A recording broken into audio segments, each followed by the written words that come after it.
बिस्मिल्लाहिर्रहमानिर्रहीम अस्सलाम वालेकुम डियर स्टूडेंट्स। उम्मीद करता हूँ आप सब खैरियत से होंगे। बेटा आज हमारा क्विज नंबर 21 कंडक्ट हुआ, बेसिक कॉन्सेप्ट्स ऑफ बायोलॉजी। आज का जनरल साइंस का बहुत इंपॉर्टेंट क्विज कंडक्ट हुआ। तो स्टार्ट करते हैं आज की discussion. Question number 1, total volume of blood in the normal adult human being, यानी कि एक नॉर्मल जो अडल्ट है उसमें जो ब्लड का टोटल वॉल्यूम होता है वो ऑलमोस्ट 5 to 6 लीटर वॉल्यूम होता है ब्लड का। तो ये इंपॉर्टेंट क्वेश्चन है, रिपीटेड क्वेश्चन है, तो यहाँ पे आपका बी ऑप्शन करेक्ट होगा।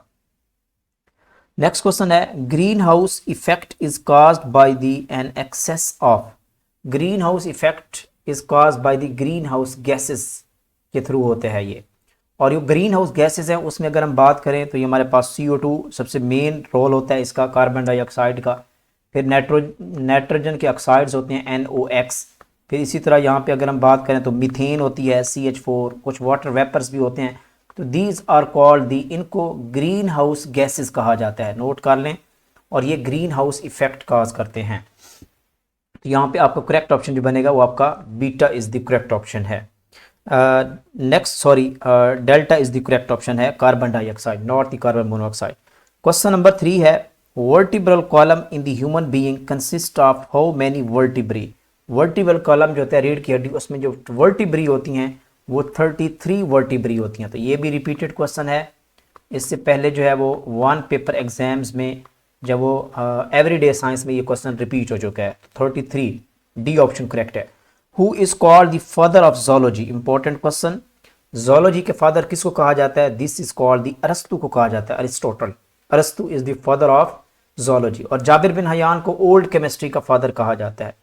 और इसमें अगर हम बात करें जो कार्लस लीनियस है, इसने ब्लड सर्कुलेशन पे काम किया था।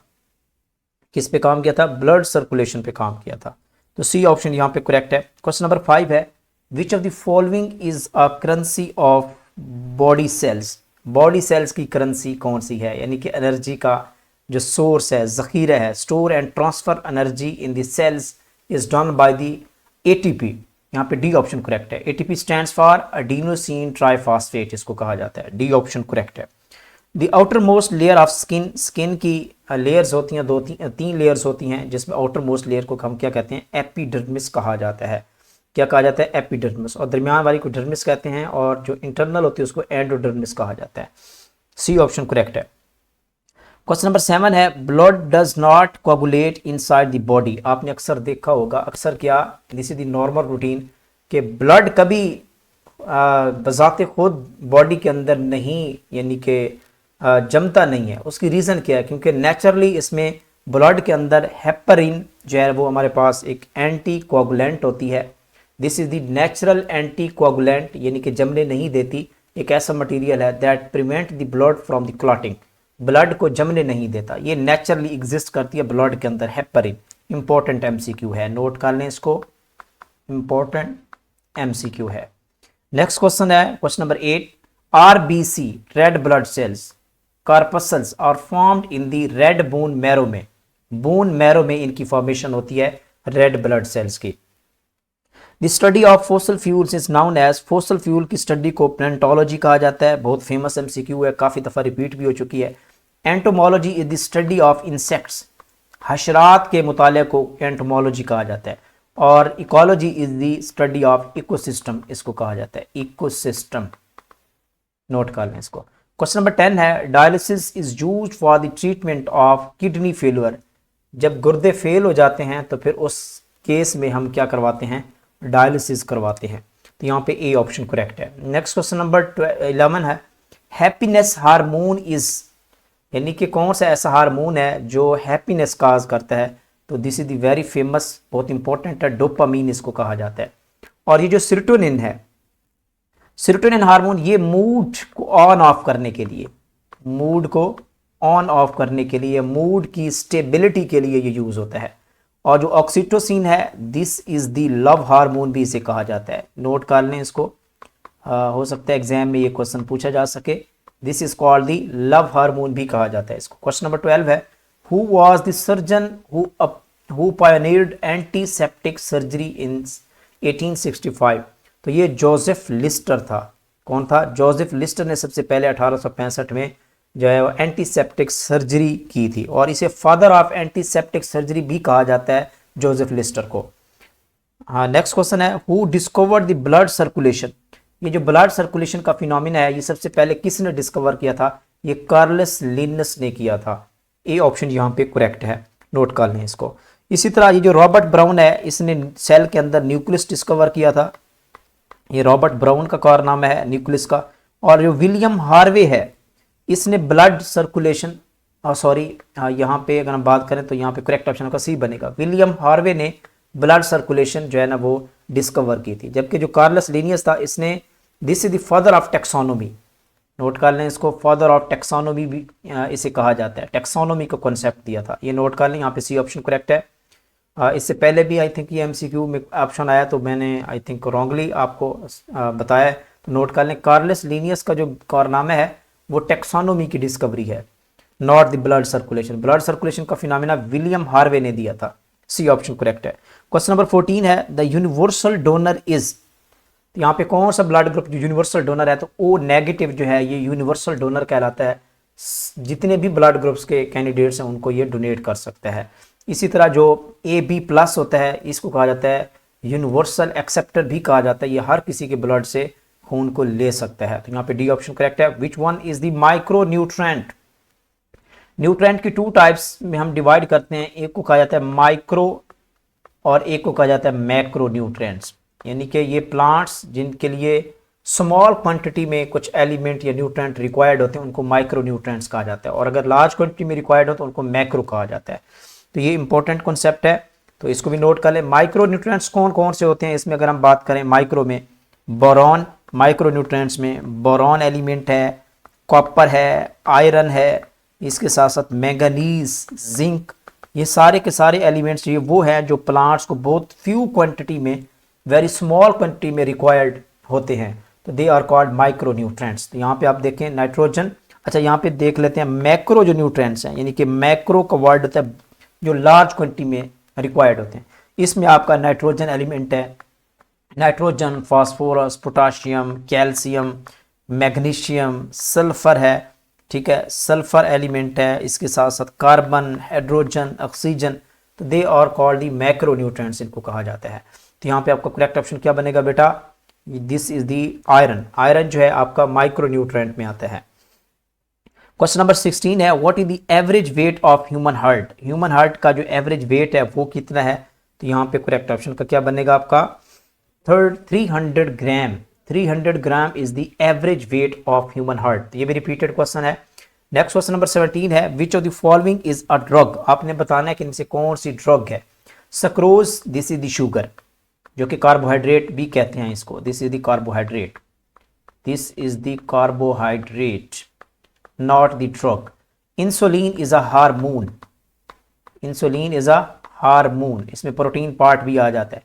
निकोटीन इज द ड्रग, ये एक ड्रग का नाम है निकोटीन, और आपको पता है ये ड्रग यूज होती है टोबैको में भी यूज की जाती है इसको। Drugs in used in the addictive drugs आप कह सकते हैं इनको टोबैको में। तो यहाँ पे सी ऑप्शन करेक्ट है। ह्यूमन अडल्ट हैज बोन्स, तो ये बहुत ही सिंपल क्वेश्चन है। इंसानी जिस्म में 206 हड्डियां होती हैं, तो बी ऑप्शन करेक्ट है। इसके साथ साथ अच्छा यहाँ पे देखें तो जो बच्चे होते हैं ना, बच्चे, चाइल्ड्स, बेबी जिनको कहा जाता है, इनमें 206 से ज़्यादा हड्डियां होती हैं। स्टार्ट में जब बच्चा पैदा होता है तो कुछ हड्डियां जो है ना वो सेपरेट फॉर्म में होती हैं, लेकिन बाद में जैसे हड्डियां ग्रो करती हैं तो वो मिक्स होके सिंगल हड्डी में कन्वर्ट हो जाती हैं। तो बच्चों में हड्डियां 206 से ज़्यादा होती हैं अगर ये क्वेश्चन आ जाए तो। Muscle fatigue is caused by the accumulation of lactic acid, तो ये जो मसल की थकावट होना, मसल फैटीज डिजीज़ है, ये बेसिकली लैक्टिक एसिड जमा हो जाता है, तो उस केस में हम इसको मसल फैटीज कहते हैं। तो ये भी इंपॉर्टेंट MCQ है, नोट कर लें इसको, इंपॉर्टेंट MCQ है, इसको नोट कीजिएगा बेटा। नेक्स्ट क्वेश्चन 20 है who is the father of genetics. Genetics का फादर किसको कहा जाता है? आपने 9th में भी पढ़ा होगा, 10th में भी पढ़ा होगा, तो जॉर्ज ग्रेगर मेंडल इसको कहा जाता है। ग्रेगर मेंडल जिसने जीन का कॉन्सेप्ट दिया था जेनेटिक्स का, ठीक है, तो ये नोट कर लें, ए ऑप्शन यहाँ पे करेक्ट है। For proper formation of teeth which element is the essential, तो फ्लोरीन है, और आपको पता है ये फ्लोराइड्स यूज़ करते हैं, ये जो पेस्ट आप यूज़ करते हैं दांतों के लिए तो ये भी उसमें फ्लोराइड का बना होता है, तो सी ऑप्शन करेक्ट है। White blood cells are also known as, white blood cells these are the protective cells भी कहा जाता है इनको, यानी कि दिफा करने वाले, आप इसको कह सकते हैं कि आपकी बॉडी के गॉड्स भी कह सकते हैं, जो जरासीमों के खिलाफ लड़ते हैं, हिफाजत करते हैं। White blood cells, white blood cells these are called the, इनको ल्यूकोसाइट्स कहा जाता है, they are called leucocyte, second इसका नेम है। जबकि जो इरेथ्रोसाइट्स हैं दे आर नाउन एज, इनको रेड ब्लड सेल्स भी कहा जाता है। जबकि थ्रोम्बोसाइट्स हैं these are called the platelets, platelets इनको कहा जाता है। तो यहाँ पे ए ऑप्शन करेक्ट है। नेक्स्ट क्वेश्चन 23 है, which gland in the human body is known as master gland, किसको कहा जाता है? This is called the pituitary gland. ये भी इंपॉर्टेंट एमसीक्यू बन सकता है आपके एग्जाम के लिए, पिट्यूटरी ग्लैंड, बिकॉज क्योंकि ये काफ़ी सारे जो ग्लैंड्स होते हैं उनके फंक्शन को कंट्रोल भी कर रहा होता है pituitary gland. Most drugs excreted through the, ये आपकी जो है ना वो लंग्स के थ्रू एक्सक्रीशन, सॉरी किडनीज के थ्रू इनकी जो है वो एक्सक्रीशन होती है। ये नोट कर लें इसको। क्वेश्चन नंबर 24, किडनी के थ्रू इनकी एक्सक्रीशन होती है, सी ऑप्शन यहाँ पे करेक्ट है। Who discover the polio vaccine, polio vaccine सबसे पहले किसने डिस्कवर की थी? तो ये था जोनस साक। क्या तो कौन था? जोनस साक ने जो है सबसे पहले पोलियो वैक्सीन को डिस्कवर किया था। बी ऑप्शन यहाँ पे करेक्ट है। नेक्स्ट क्वेश्चन है, which is the name biggest part of human brain, human brain के डिफरेंट पार्ट्स हैं उनमें से जो सबसे बड़ा पार्ट है उसको सेरिब्रम कहा जाता है। नोट कर लें, सेरिब्रम। बी ऑप्शन यहाँ पे करेक्ट है। बहुत इंपॉर्टेंट एमसीक्यू बन सकती है आपके एग्जाम के लिए, नोट कर लें इसको। Which of the following in human body is affected by the leukaemia, यानी कि ल्यूकीमिया जो डिजीज है ये किसकी डिजीज है? This is the disease of blood, ये ब्लड की डिजीज है। नोट कर लें इसको।